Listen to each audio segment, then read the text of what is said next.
I had not seen my parents in over 2 years, and yet there they were, flushed with expectation, seated front and center at the mahogany conference table like they owned the room. My sister Romy leaned back, sunglasses still on her head, legs crossed as if she were waiting for someone to bring her champagne. I sat last quietly, just like always. The lawyer, Mr. Aldridge, cleared his throat and began reading my grandfather, Edwin Marin's will, in that crisp, performative voice attorneys seem to perfect. Romy perked up when her name was called. She received a guitar and the cabin in Jackson Hole. My parents were left the antique clock and a modest charitable donation. My mother gasped. My father laughed bitterly. "This has to be a joke," he barked. But it was not. Then Mr. Aldridge turned to me and said, "To Addison Marin, he leaves the entirety of his financial estate, $29,46. The room froze. I heard the air shift before the words could even settle. My father's face flushed a violent red. My mother's fingers trembled against her pearls. Romy scoffed aloud, like the thought of me inheriting anything was offensive. My father lunged across the table and snatched the check from the lawyer's hand. "You think you can buy your way back in?" he snapped. He held the check to the flame of his lighter. My mother tore the accompanying note in half, then again and again, shredding my grandfather's final words to me. They did not just burn a piece of paper. They performed an execution, public theatrical intentional. The ashes dropped into the crystal ashtray like the end of a scene they believed they controlled. But I did not flinch. I did not even reach for what was left, because what they burned was never real. The real check had already been wired, the real documents tucked away in my coat pocket. What they thought was victory was only noise. And while they were busy watching paper curl into smoke, they never noticed what else my grandfather had left behind. Silent strategy and the next move I was already making. They thought I was weak because I stayed silent, because I never fought back, because I walked away from every insult, every dinner. I was not invited to every inheritance conversation where my name never came up. What they did not understand is that silence is not surrender, it is preparation. After my grandfather's will was read, and they burned the check they believed would make them feel powerful again, I sat still. Not because I was shocked, but because I had been ready for this. I had lived through worse. Years of being pushed aside, used, discarded. My parents turned their backs on me the moment I refused to co-sign a second mortgage to bail them out. Romy never missed a chance to call me emotionally unstable whenever I questioned how they treated me. And when I left for college, they turned my bedroom into a wine room within a week. But I never fought. I worked. I saved every document, every text, every backhanded voicemail. I archived every apology they never meant, and every lie they told in public. My grandfather saw it too. He was the only one who watched without judging. And in our last private lunch, 2 months before his death, he handed me an envelope. "Just in case they show their true faces," he said. I never opened it until after the ashes hit the tray. If you have ever been pushed aside by the people who were supposed to love you, if you have ever felt like you were screaming in a room full of people who refused to hear you, comment the word "yes" below and subscribe to this channel, because Addison's fight is just beginning and you are going to want to see how this ends. The check they burned was never the real threat.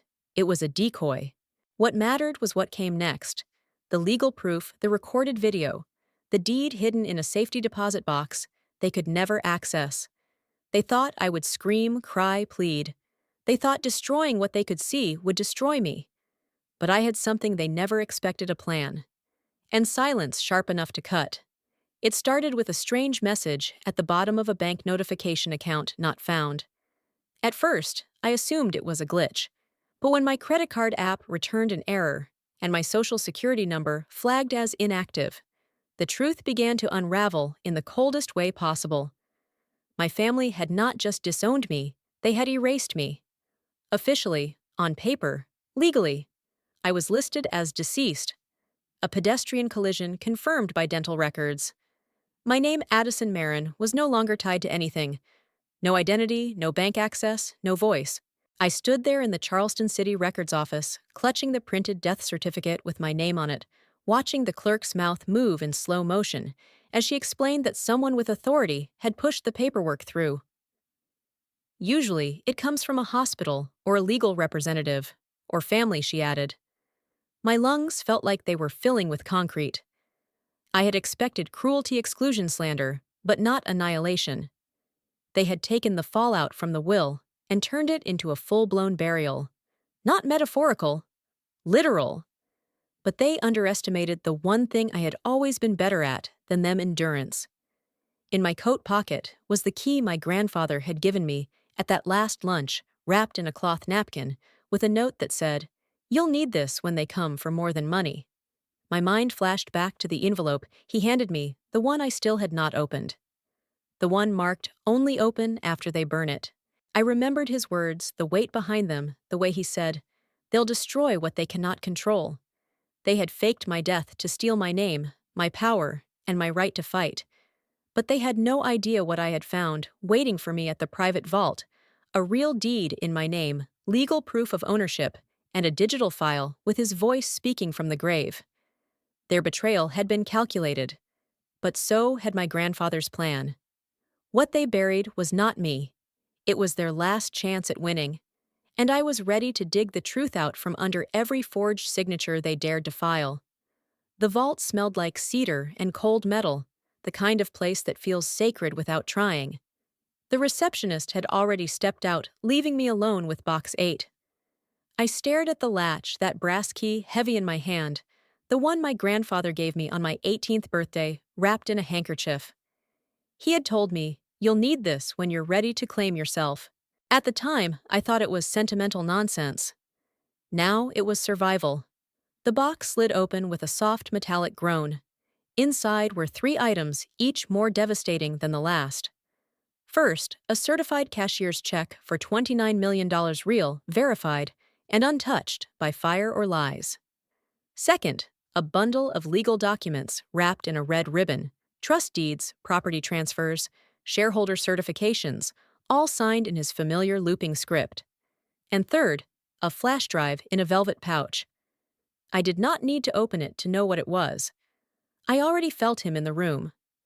I waited until I returned to my apartment before I plugged it in. The screen flickered, and there he was, my grandfather, sitting in the sunroom, with the dusty old lamp I remembered hiding beneath as a child. His eyes were tired but steady. "If you're watching this, Addison, they've gone too far. I always knew they would. I saw what they did, how they rewrote your story, and blamed you for leaving when you were just surviving."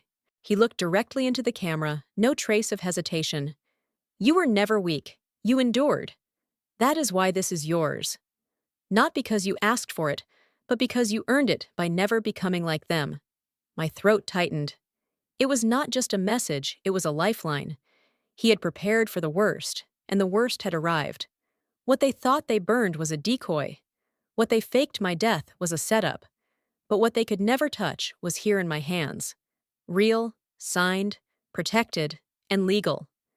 The vault did not just hold money, it held the truth. The kind of truth no amount of pearl-clutching or legal bluffing could erase. They tried to bury me, but he left me everything I needed to rise. The phone call came just after dawn, too early to be casual. I almost ignored it: no caller ID, no voicemail, but something told me to answer. Addison Romy's voice was soft, sugar-laced, in a way that always meant trouble. I was hoping we could talk. Just us. Her tone was light, almost sisterly, but I knew better.